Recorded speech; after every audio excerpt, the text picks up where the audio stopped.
Três domingos atrás, porque um domingo foi intercalado com a minha viagem, 3 domingos atrás, eu trouxe uma palavra aqui, cujo título era A Colheita Falhou. E Deus nos disse que, se nós temos um compromisso com Ele, se nós temos um pacto com Ele, um pacto com o Senhor, mesmo quando aparentemente a colheita falhe, Ele transforma essa colheita que falhou aparentemente numa semente poderosa para atrair colheitas sobremodo excelentes. Foi assim na vida de José, quando tantas vezes, plantando o bem, recebeu o mal, plantando o bem, recebeu o mal, plantando o bem, recebeu o mal, mas tudo aquilo serviu de preparação para o momento certo na vida dele. Amém, queridos? Domingo passado nós estudamos sobre Deilos, o tímido. E quem é o tímido? O tímido não é alguém que é tipo shy, assim, que não quer aparecer.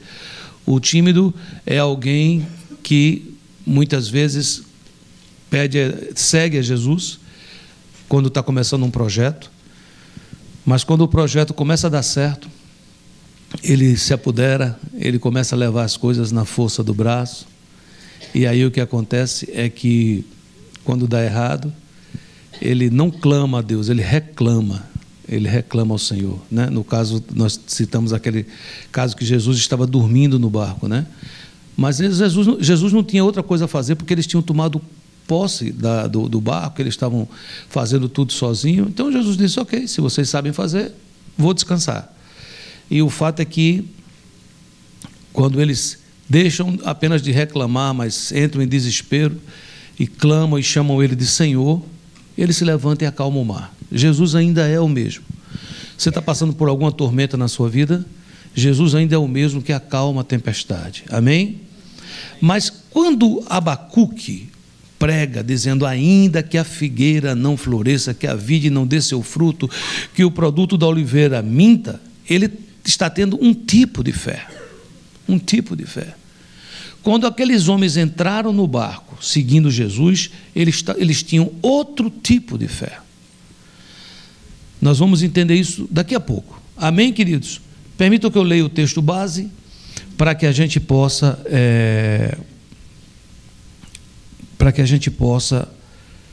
seguir com a mensagem. O texto base vai de Mateus 15, de 21 a 28, certo? Se você tiver curiosidade, anote para ler em casa os versículos seguintes, 29 e 30.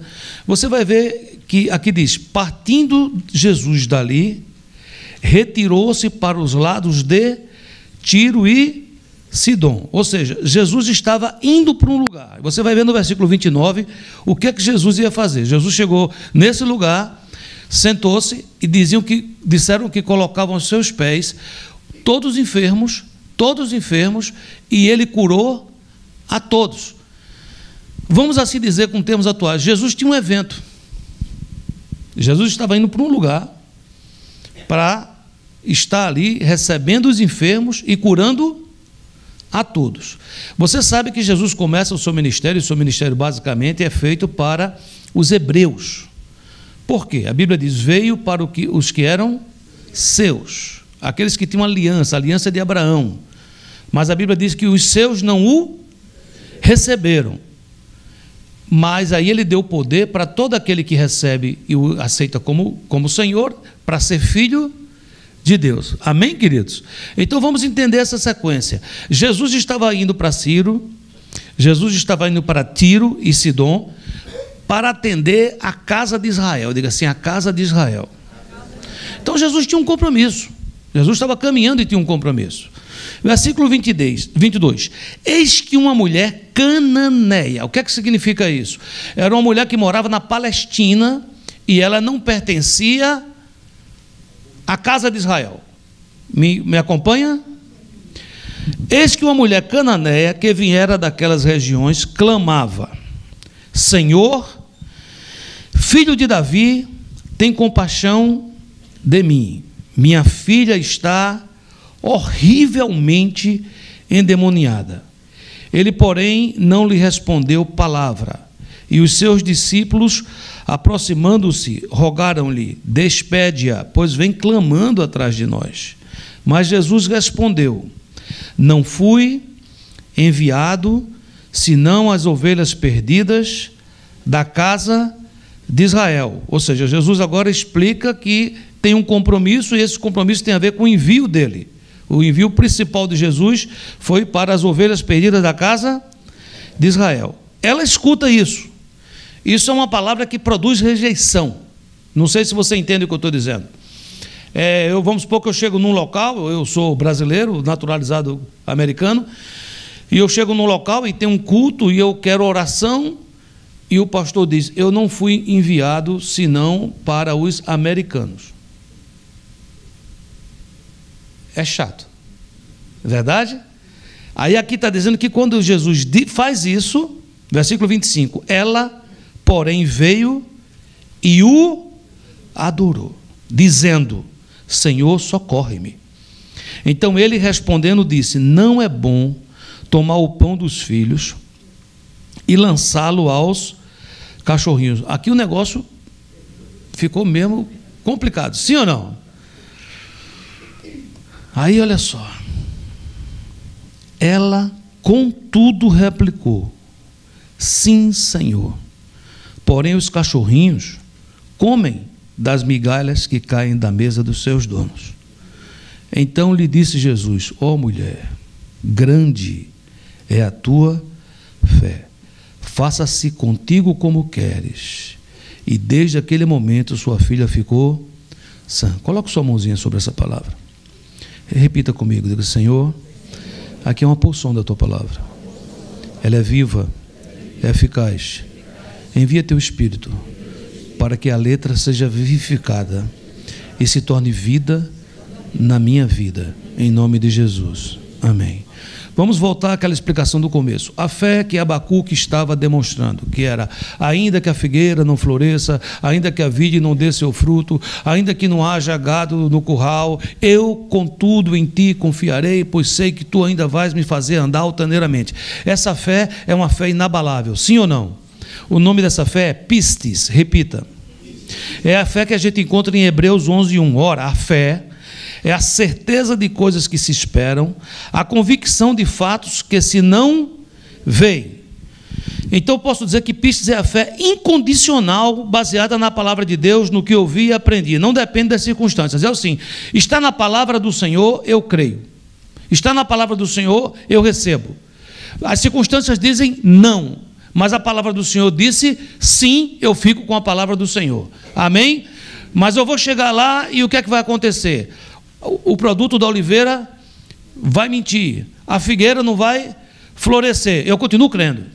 Isso é pistis. Compreende ou não? Jesus explica também, naquele texto do domingo passado, um outro tipo de fé, que a gente encontra em Mateus 8:26a. Perguntou-lhes então Jesus: por que sois tímidos, homens de pequena fé? Essa palavra pequena fé, oligopistos, diga por favor. É uma fé, mas é uma fé condicional, baseada no que vejo e nas circunstâncias. Ou seja, eu confio no Senhor, eu estou cultuando a Ele, eu vou lá e a figueira está florescendo, a vida está dando seu fruto, e eu digo: glória a Deus, Deus é bom, o diabo é que não presta, entendeu? Estou na bênção, esse é o Deus de Israel, amém? Chego lá, faço tudo certinho, as coisas dão errado, eu me desespero, eu já não creio, eu reclamo, eu quero desistir. Então, quando Jesus fala de fé, pequena fé, e hoje ele falou de quão grande é a tua fé, nós somos levados a pensar em quantidade. Pessoas que têm pouquinha fé, pessoas que têm uma fé mais ou menos, pessoas que têm muita fé. Jesus não está falando de quantidade, Jesus está falando de qualidade. Até porque ele disse: se você tiver fé do tamanho de um grão de mostarda, é suficiente. Então não tem a ver com a pequenez, porque senão ele ia dizer uma semente maior. Como eu não sou bom em agricultura, eu não me arrisco aqui a dizer uma semente que seja maior. Mas deve ter umas sementes aí. Lilio, você que é um cara bom de agricultura aí. Coco, pronto, coco.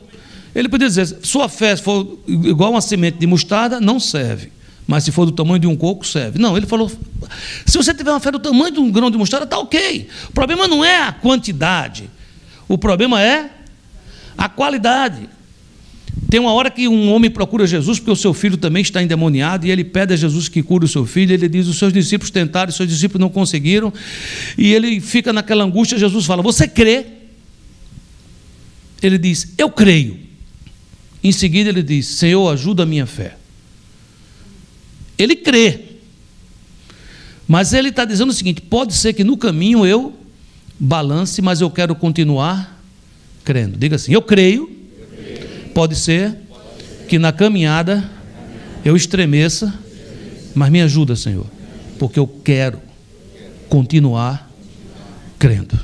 Amém, queridos? Essa fé é a fé que traz a palavra rema, ela traz à existência as coisas que não existem como se já existissem. No entanto, Jesus está falando aqui de uma mulher que tem uma fé diferente. E a palavra no grego aqui é megas, megas. Hoje até a gente usa como mega, né?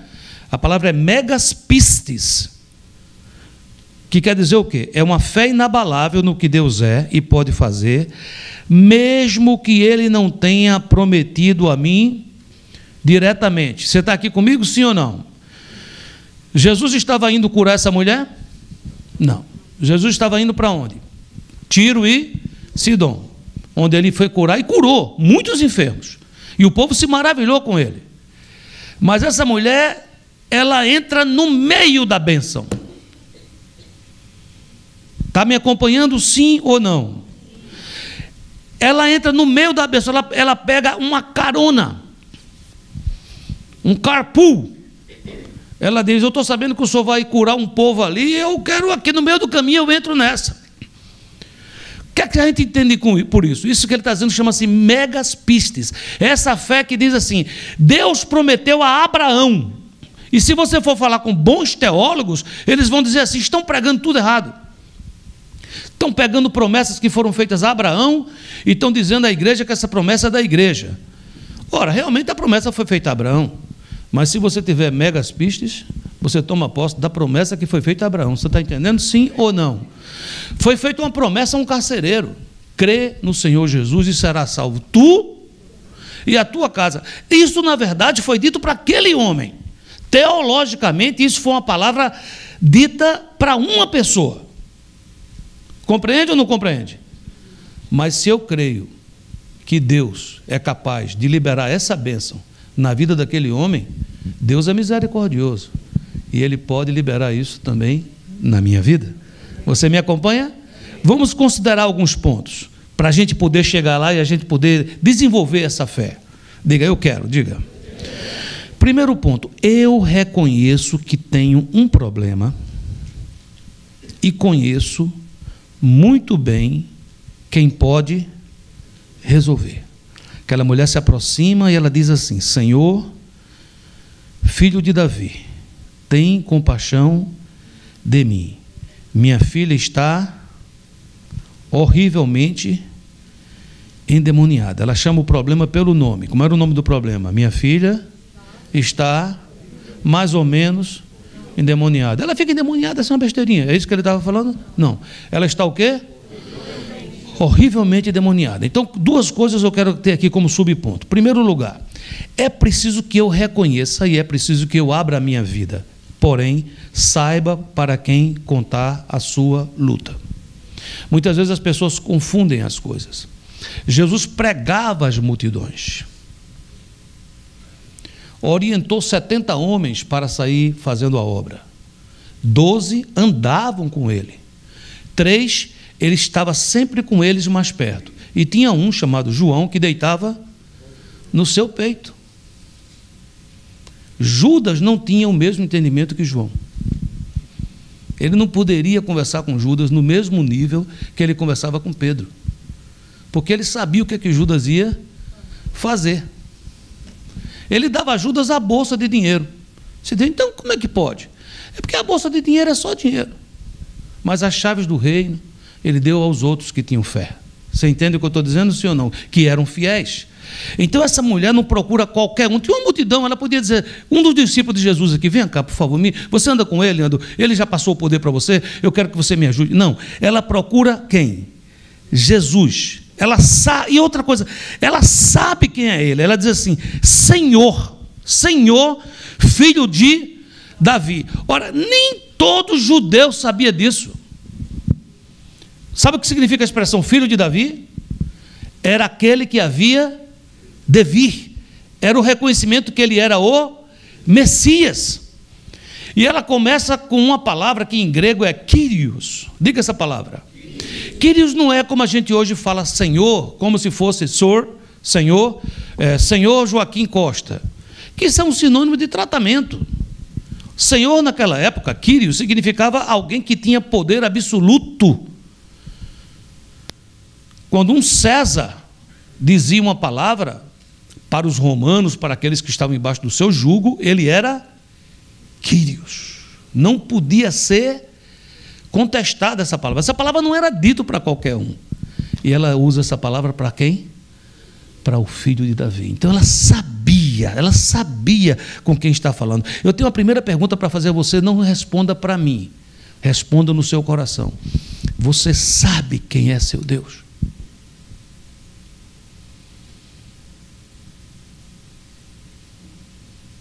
Você tem certeza que Ele pode resolver todos os seus problemas? Você sabe que Ele disse assim: agindo eu, quem impedirá?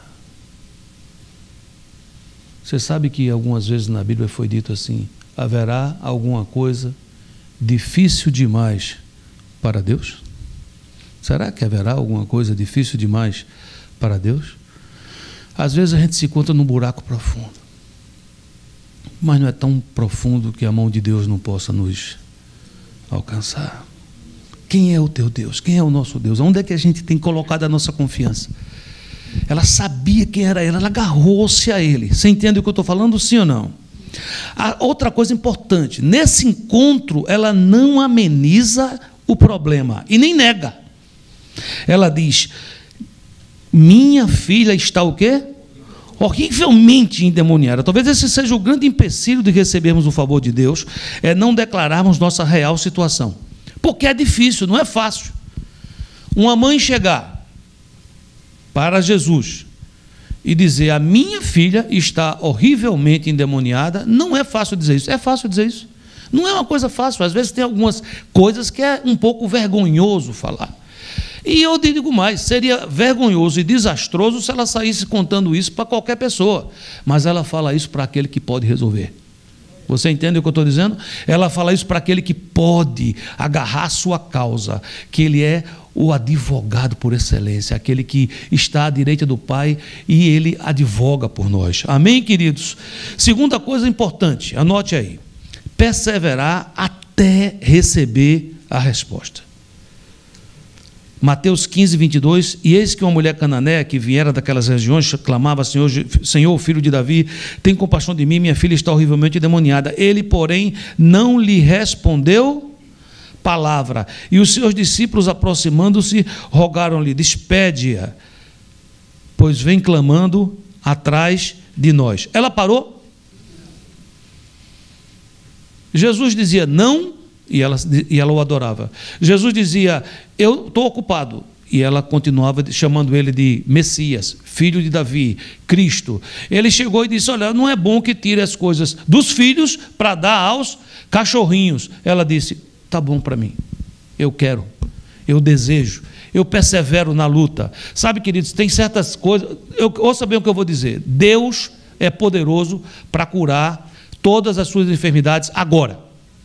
Deus é poderoso para resolver todos os seus problemas agora. Deus é poderoso para libertar você de todas as cadeias agora. No entanto, Ele é Deus e Senhor. E às vezes Ele faz isso imediatamente, e às vezes Ele faz isso num processo. E você fala: por que é que Ele faz num processo? Não é porque Ele não seja poderoso para isso, mas é porque muitas vezes Ele usa essa enfermidade, esse problema, essa luta para trabalhar o nosso caráter, para nos tornar humilde, para nos tornar preparados, porque ele tem uma missão maior. Na luta a gente não acredita que tem uma missão maior, na luta a gente acredita que acabou. Mas ele tem uma missão maior. E ele está dizendo, até onde você chegou, não vai dar para você fazer o que eu tenho para você na próxima etapa. Segura a onda, eu vou te curar. Segura a onda, eu vou resolver o problema. Segura a onda, o teu filho vai se converter. Segura a onda, eu vou encher a tua casa com a minha presença. Amém, queridos? Mas enquanto ele não faz o que essa mulher fez. Persevera, persevera, persevera, adorando. Amém, queridos? Vai ter um grande teste. Você está pronto para passar pelo grande teste?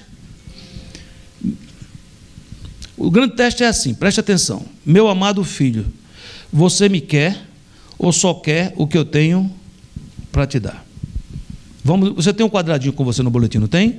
Leia comigo, por favor. Meu amado filho, você me quer ou só quer o que eu tenho para te dar? Sabe, queridos, aqui diz, ela, porém, não lhe respondeu palavra. Os seus discípulos, aproximando-se, rogaram-lhe, despede-a, pois vem clamando atrás de nós. Mas Jesus respondeu, não fui enviado senão as ovelhas perdidas da casa de Israel. Ela, porém, veio e o adorou. Sentimento, é muito fácil a gente criar um sentimento de rejeição. Nós somos assim, somos seres humanos. Se eu sei que vai ter um casamento de amigos íntimos e que todos os amigos do nosso ciclo foram convidados, mas eu não fui, eu fico assim meio desconfiado. Sim ou não? A gente fica meio, estão me rejeitando, alguma coisa está acontecendo. Sim ou não? Eu sei que está tendo um almoço em uma casa de amigos e mesmo que fosse para eu dizer não, eu gostaria que ele me convidasse. Não é assim ou não? A gente quer que a pessoa lembre da gente, né? Vai ter um aniversário de criança, você quer que a pessoa lhe chame, mesmo que você diga, meu Deus, eu não posso ir, obrigado. Ah, a pessoa lembrou de mim, não é verdade? A pessoa resolveu fazer o aniversário do cachorrinho dela de 1 ano, já é demais. Então, veja, queridos, o que eu quero dizer é que a gente gosta de ser lembrado, ser chamado, mesmo que a gente não possa ir e diga não, mas a gente fica satisfeito com isso. Você, imagine você chegar nessa igreja aqui hoje. E quando você chega nessa igreja, você diz, eu ouvi dizer que nessa igreja tem pequenos grupos que se reúnem durante a semana. Aqui nós chamamos de GE, em algumas igrejas se chama células. Aí você demonstra interesse, você diz, eu gostaria de visitar um pequeno grupo desse. E vamos supor que você está falando com um líder.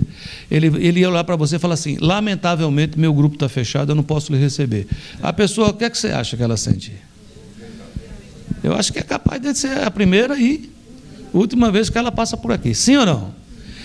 Essa mulher, queridos, passou por uma prova tão violenta, mas tão violenta, e ela segurou a onda, ela o adorou. Eu quero que você entenda isso. Na vida, as pessoas às vezes vão lhe rejeitar.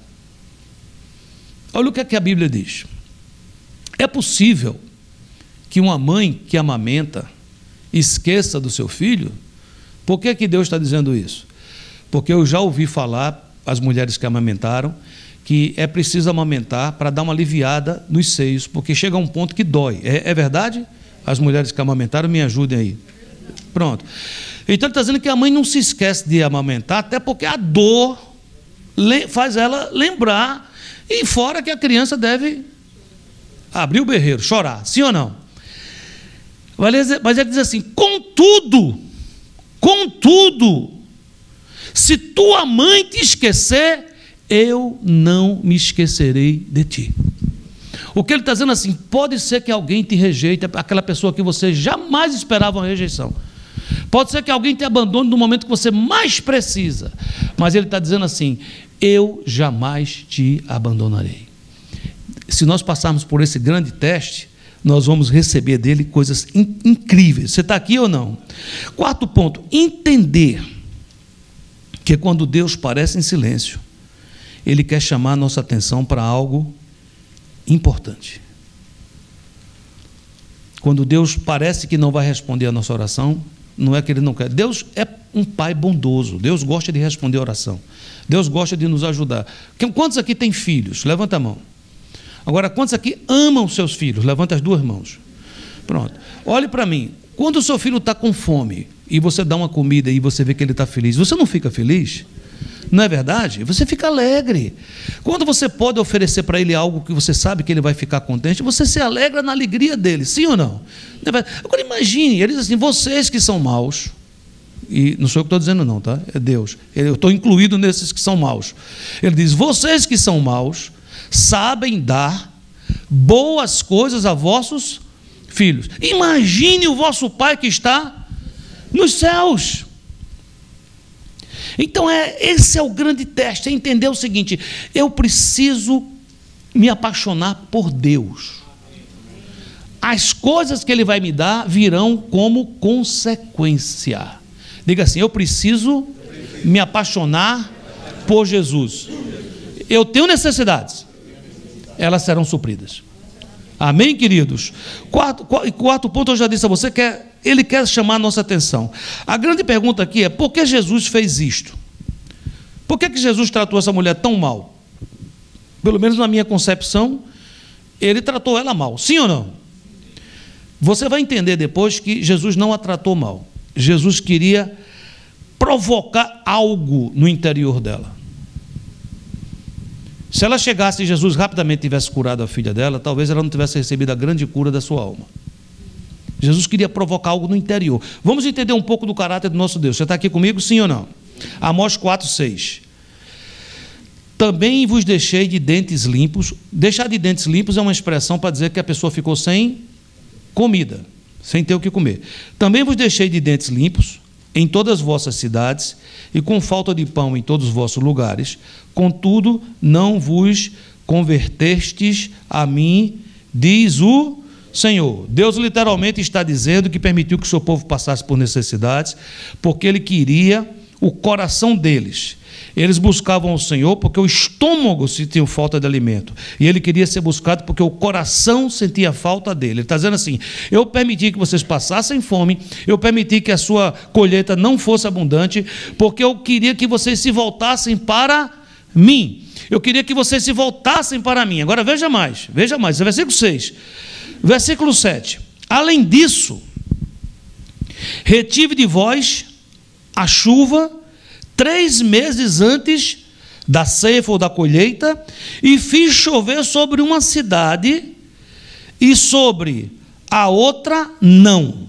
Um campo teve chuva, mas o outro que ficou sem chuva se secou. Aí ele diz assim, vocês andaram 2 ou 3 cidades, indo a outra cidade para beberem água, mas não se saciaram, contudo não vos convertestes a mim, disse o Senhor. O que estava acontecendo aqui, queridos? Deus estava provocando o povo dele, ele está dizendo assim, eu provoco você, eu deixo você passar por uma luta, eu deixo você passar por uma aflição, eu deixo você passar por algo, para ver se você se volta para mim. Você fala, mas por que Deus tem esse caráter? Porque Deus é apaixonado por você. Isso é coisa de um Deus apaixonado, que quer fazer tudo para chamar a sua atenção. Deus quer ter comigo um relacionamento apaixonado. E Ele está dizendo assim, eu retive a chuva para ver se você me pedia. Eu coloquei a chuva noutra cidade. Eu queria que você fosse no seu quarto e dissesse assim, Senhor, o Senhor é misericordioso, o Senhor lançou chuva sobre aquela cidade, e eu queria pedir que o Senhor lançasse chuva sobre a minha cidade. Eu pequei, eu me arrependo, tem algo que impede, eu quero curar, eu quero resolver isso. Ele disse, não, vocês não fizeram isso. Vocês, quando souberam que aquela cidade tinha água, o que é que vocês fizeram? Vocês foram tomar água lá, mas não se saciaram. Aí vocês souberam que outra cidade não tinha água, mas a outra tinha, vocês foram para outra cidade. Ele está falando aqui de um povo que estava toda hora, procurando suprir as suas necessidades aqui e agora. Versículo 12. Portanto, assim te farei, ó Israel, e por isso te farei, prepara-te, ó Israel, para te encontrares com teu Deus, porque é Ele quem forma os montes e cria o vento e declara ao homem qual é o seu pensamento, e faz da manhã trevas e pisa os altos da terra. Senhor, Deus dos exércitos é o seu nome. Quem é o seu Deus? Senhor, Deus dos exércitos. Qual é o nome do seu Deus? Esse Senhor, Deus dos exércitos, quer ter comunhão com você. Estava escutando uma ministração recentemente, onde nos ensina sobre a unção sobre nós e a unção que está dentro de nós. A unção que está sobre nós é uma unção que nos capacita para fazer. Por exemplo, Isaías, sobre Jesus, disse: o Espírito do Senhor está sobre mim, e Ele me leva a curar, libertar. Ou seja, esse Espírito me leva a fazer coisas para o povo, para a casa de Deus. Amém, queridos? Ele disse: vai descer sobre vocês o Espírito Santo, e aí vocês vão fazer. Vão fazer o quê? Vocês vão ser-me-eis testemunhas e vão fazer discípulos. É a unção que a gente precisa para fazer. Amém? Essa unção, ela é interessante porque ela é pública. Por exemplo, agora, nesse momento, eu acredito que estou com essa unção sobre, para que eu possa levar para vocês a palavra. Amém, queridos? E parece ser a unção mais importante. Você diz: por quê? Porque eu estou aqui com vocês, eu estou sendo gravado, está passando na internet, isso vai replicar em algumas rádios, vai para a TV Master na Paraíba, ela vai ficar no nosso YouTube, daqui a 10 anos alguém pode acessar, e parece que essa é a unção mais importante. Mas lá em João, diz assim: porque existe a unção do santo que está dentro de vós. É uma outra unção, uma unção que está dentro de vós. Aí veja o que acontece: e vocês não precisam que ninguém vos ensine. É uma outra unção. Não é unção para fazer, mas é unção para que eu receba. Nessa unção para casa, eu sou ministrador, mas nessa outra unção eu sou ministrado. Por isso que Jesus fala assim: você quer orar? Quero. Vá para o seu quarto. Os fariseus tinham chegado a um ponto de fazer da oração algo público, para que as pessoas pudessem achá-los santos. É como, por exemplo, eu só canto aqui na igreja, eu só prego aqui na igreja, eu só sou um homem de fé aqui na igreja, porque aqui tem gente me vendo. No GE eu sou uma bênção, mas quando eu estou sozinho eu não sou essa bênção. E por que não é? Porque falta a unção que está dentro. Essa unção me leva a entrar no meu quarto escondido e ministrar ao Senhor. E ao ministrar ao Senhor, Ele me ministra, Ele me alimenta. E eu quero dizer para vocês que é muito fácil começar um ministério com essa unção dentro. Geralmente, quando a gente começa um ministério, quando comecei esse ministério aqui, no dia que eu comecei esse ministério, eu estava cheio dessa unção interior. Eu tinha passado 1 ano gastando tempo em oração. Todos os dias gastava horas orando e escrevendo essas apostilas que vocês estudam no GES. E outras coisas mais. E eu estava recebendo. Quando eu comecei a igreja, eu estava cheio da unção dentro. E aí Ele me ungiu com essa unção sobre. E eu comecei a fazer. Você entende ou não? Na caminhada. Às vezes são tantos atendimentos, são tantas pregações, são tantas coisas que você precisa fazer a obra de Jesus, que você começa a achar que não precisa orar tanto. Você já ora no automático. Você pensa assim: eu sou uma pessoa que ora 24 horas por dia. Pode ser até verdade, mas você ora dirigindo, rapidamente e tudo mais.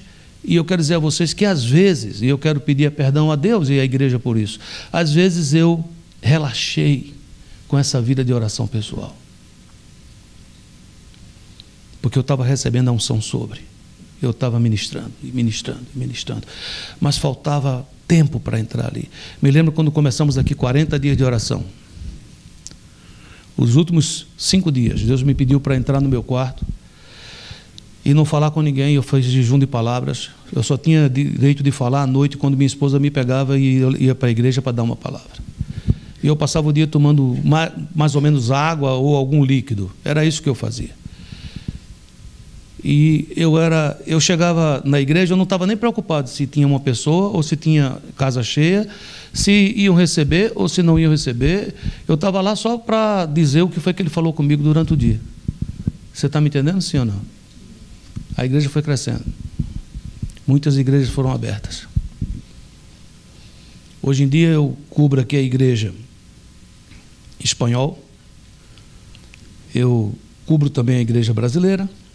cubro os jovens, que é uma semente da nossa igreja em inglês, cubro a igreja de Deerfield, cubro a igreja de Naples, cubro a igreja de Londres, cubro a igreja de Bogotá.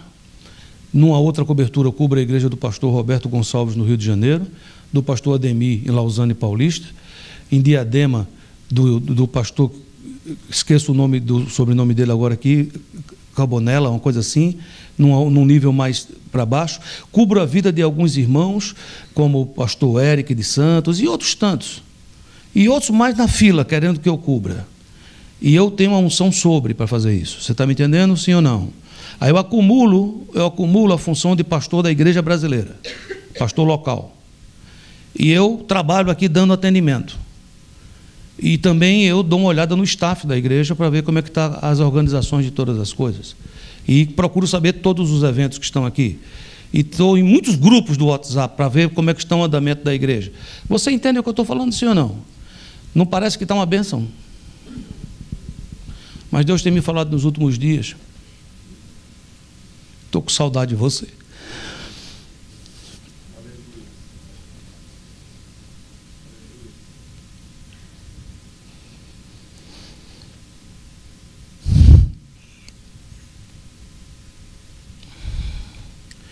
Talvez seja preciso que eu faça menos para fazer mais.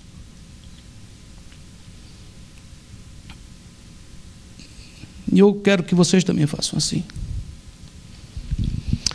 A Bíblia diz que quando o machado não para afiar, ele fica sem corte.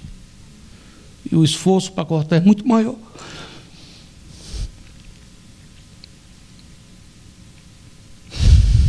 Desculpa.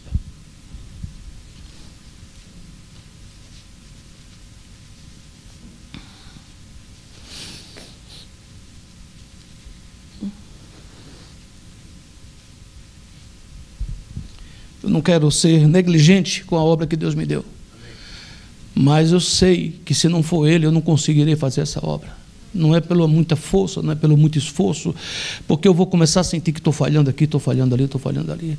Então, se vocês querem fazer alguma oração por mim, peça a Deus para me dar muita vontade, muito tempo para eu entrar no meu quarto e ficar sozinho com Ele. Vocês vão ter um pastor mais pertinho de Deus, isso vai ser bom para você também.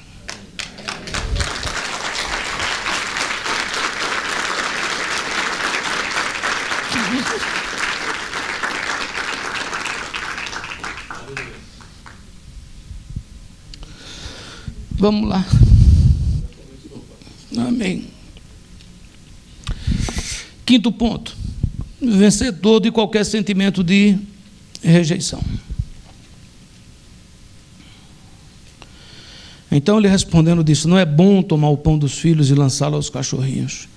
Ela contudo replicou: sim, Senhor, porém os cachorrinhos comem das migalhas que caem da mesa dos seus donos. Eu acho isso tão incrível que eu escrevi algo que eu quero ler para vocês. Ela não discute com Jesus, mas ela declara humildemente: eu quero que você seja meu dono. Você pode repetir essa frase? Ela está dizendo assim: pois até os cachorrinhos se alimentam das migalhas dos seus donos. Eu sou tão pequenininha, as migalhas que caem da sua mesa são suficientes, já me satisfazem completamente. Eu acho que ela observou como é que alguns donos tratam seus cachorrinhos. Sim ou não? Lá em casa eu tenho um cachorrinho que ele é muito conhecido. Como é o nome dele? Alec é figura. Está meio relapso na missão dele de missionário, porque é a missão que ele tem para me introduzir às outras pessoas, mas ele está sendo discipulado aos poucos. Eu trato o Alec com carinho. Quando está chovendo e tem trovão, se eu não estou em casa, eu me preocupo, porque ele vai ficar com medo. Se eu estiver em casa e estiver chovendo e tiver trovão, eu vou colocar ele no colo. Ele não é meu filho. Ele é um cachorrinho. E eu trato muito bem dele. Essa mulher estava dizendo assim: se o senhor me tratar assim, tá bom, mas me coloca no teu colo.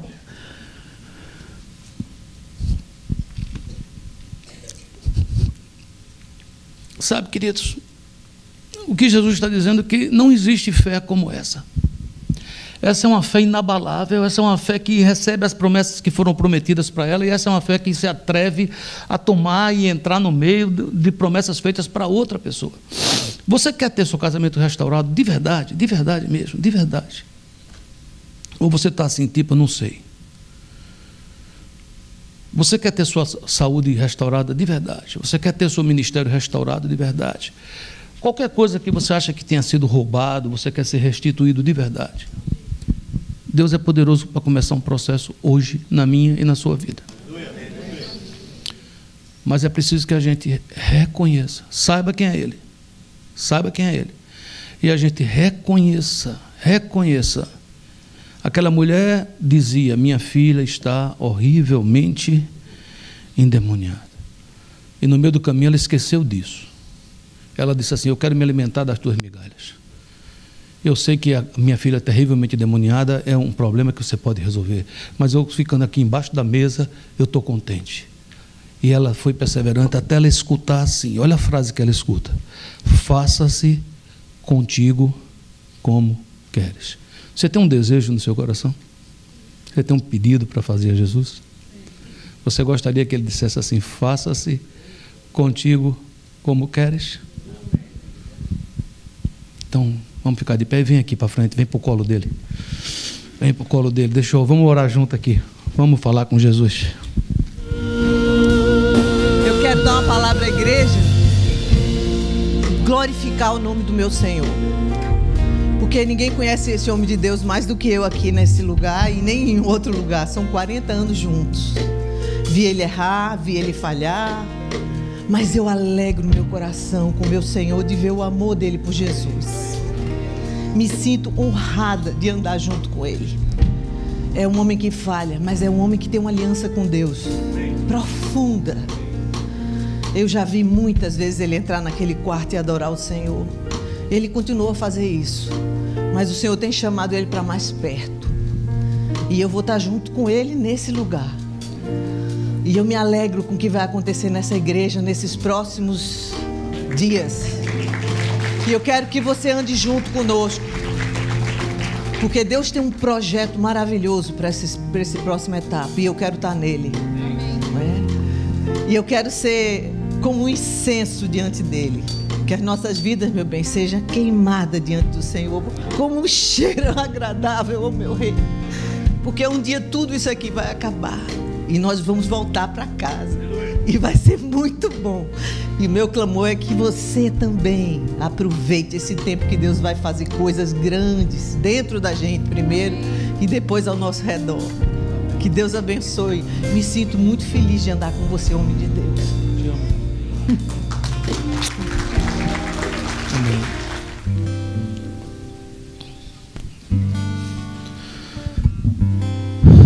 Quírios, Senhor, Filho de Davi, tem compaixão de nós, Senhor.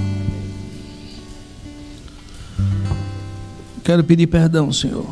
Muitas vezes, no ativismo, no fazer, com a melhor das boas intenções, nós temos perdido o foco, Senhor, de andar contigo de perto. E às vezes isso se reflete na família, se reflete nos discipulados, se reflete em tudo. O mais importante passa a ser executar do que estar. Perdoa-nos, Senhor. Todos os irmãos que estão aqui têm suas necessidades. Eu tenho necessidades profundas e o Senhor as conhece. E alguns irmãos a conhecem. E eu quero pedir agora, aqui diante de Ti, de joelhos, com a minha igreja, tem misericórdia de nós. Nós queremos desenvolver essa fé, quão grande é a Tua fé, essa fé que recebe hoje aqui as promessas que foram feitas diretamente a nós, mas também ousa abrir a Bíblia, ler, e promessas que foram feitas a Abraão, a Isaac, a Jacó, a Davi, aos apóstolos, à igreja, recebermos como nossa, como nossa, como nossa, como nossa. Então hoje tomamos posse, Senhor, da promessa de vida abundante. Tomamos posse, Senhor, da promessa, Senhor, que não teremos filho para calamidade, mas para servir-te. Tomamos posse, Senhor, de ter um lar, uma casa onde só servimos a Ti. Tomamos posse de sermos cabeça e não cauda. Tomamos posse de ter uma vida saudável, espiritualmente, emocionalmente e fisicamente também. Tomamos posse, Senhor, de viver uma vida ao Teu lado, Senhor, ao Teu lado, onde o Senhor passa a ser a coisa mais importante do que qualquer coisa, ser o centro de nossa vida. Eu quero pedir que o Senhor me visite e o Senhor visite cada irmão. Coloca uma vontade na gente essa semana, Senhor, muito grande, de gastar tempo contigo. Coloca uma vontade de entrar no quarto, de orar, de falar, como Abacuque dizia: eu vou subir na minha torre de vigia, eu vou falar a minha queixa, eu vou esperar até que o Senhor fale comigo. Faz isso, Senhor, com a gente, faz isso com a igreja, Senhor. Quero te pedir, Senhor, que o Senhor levante uma igreja aqui apaixonada por você, que nós nos amemos uns aos outros, mas que a paixão de cada coração seja por Ti. Eu coloco isso diante de Ti, Senhor, e eu recebo com fé. Com fé, diga, igreja, diga: eu recebo com fé, em nome de Jesus. Profetiza para quem está do seu lado, 1, 2, 3 pessoas, diga: ó, quão grande é a tua fé, faça-se conforme tu queres. Diga para o seu irmão, diga: faça-se conforme tu queres. Aleluia.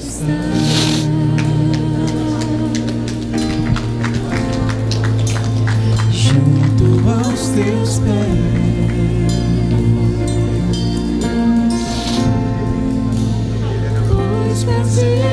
Deixa eu fazer mais uma oração, querido. Só um instante, por favor. Só um instante. Nessa sala, aqui, tem alguém que nunca teve a oportunidade de entregar a sua vida a Jesus? Eu não estou pedindo para você fazer parte dessa igreja. Se você quiser, você será muito bem-vindo. Muito bem-vindo. Mas eu queria dar uma oportunidade nesse momento, para você que nunca fez uma entrega ao Senhor, você se entregar. Eu queria te ajudar nisso. Não quero te expor, não quero fazer nada, eu quero orar por você. Então, se aqui na frente ou nas cadeiras tiver alguém que nunca entregou a vida a Jesus e quer entregar hoje, levante uma das suas mãos que eu quero orar por você. Eu estou dando essa oportunidade porque quero te ajudar. Você que está em casa, se você nunca recebeu Jesus, receba Ele agora e receba essa oração. Pai amado, em nome de Jesus, eu quero nesse momento profetizar que pessoas estão entregando a vida a Ti, pessoas estão se convertendo, e eu peço, Senhor, que o Senhor encha, ó Senhor, com Teu Espírito Santo, faz dela igreja, Senhor, coloca Seu nome, escreve Seu nome no livro da vida onde ninguém pode apagar. Abençoa essa casa, abençoa essa família. Nós oramos assim, recebemos assim, em nome de Jesus, amém. Amém, queridos. Glória a Deus. Podem voltar para os seus lugares, mas cheio da unção, amém.